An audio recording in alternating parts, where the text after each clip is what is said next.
మాడం అని అంటే ఒకటి ప్రియా చౌదరి గారు ఇక్కడ ప్రాబ్లం ఏంటంటే కర్ణాటక గవర్నమెంట్ విచారణకు ఆదేశించడం తోటి ఆ భీమా క్లెయిమ్ ను చాలా మంది నమ్మారు.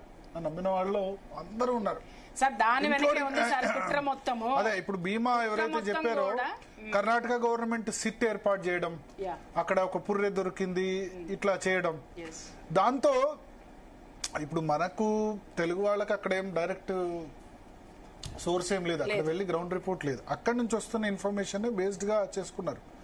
అందులో తప్ప అందరూ చేశారు, తప్ప అందరూ చేశారు. కర్ణాటక వేరే దేశంలో లేదు సార్. ఒక్కటి కర్ణాటక నుంచి వస్తున్న ఫీడ్బ్యాక్ ని తీసుకున్నారు.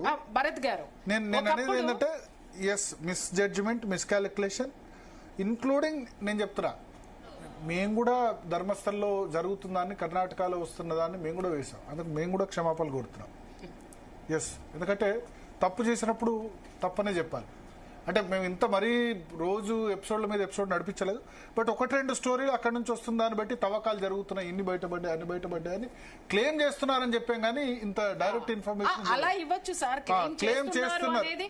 మనం చెప్పడంలో తప్పలేదు, ఏకంగా చూసేసి. అయితే ఒకటి ఏంటంటే ఈ కుట్రలన్నీ ఏ విధంగా ఉంటాయంటే ఇక్కడ మనం చెప్పాల్సిందంటే ఈ కుట్రల్ని మనం కూడా పసిగట్టలేని విధంగా ఉంటాయి. అట్లా కొన్ని ఉంటాయి. హిందూ మతం మీద కుట్రలు ఏ విధంగా ఎట్లా అంటే దాని ఎంత ఉన్న వాళ్ళైనా చెప్పలేరు. ఒకసారి మనం భరత్ గారిని అడుగుదాం, కర్ణాటక నుంచి జాయిన్ అవుతున్నారు భరత్ గారు.